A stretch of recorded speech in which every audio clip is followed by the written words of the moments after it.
উত্তর কোরিয়া দুটি নতুন আকাশ প্রতিরক্ষা ক্ষেপণাস্ত্রের পরীক্ষামূলক উৎক্ষেপণ করেছে বলে দেশটির রাষ্ট্রীয় সংবাদ মাধ্যম জানিয়েছে।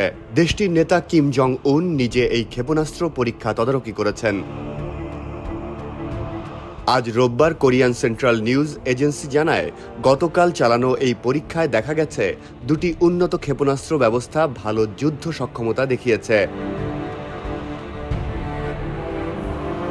KCNA কোনো প্রযুক্তিগত বিশদ তথ্য প্রকাশ করেনি, শুধু বলেছে এগুলোর অপারেশন ও প্রক্রিয়া ভালো এবং বিশেষ প্রযুক্তির উপর ভিত্তি করে তৈরি। কোথায় পরীক্ষা চালানো হয়েছে সেই তথ্য উল্লেখ করা হয়নি। প্রতিবেদনে আরও বলা হয়েছে, কিম প্রতিরক্ষা বিজ্ঞান খাতকে একটি গুরুত্বপূর্ণ কাজ দিয়েছেন, যা আগামী দলীয় বৈঠকের আগে শেষ করতে হবে।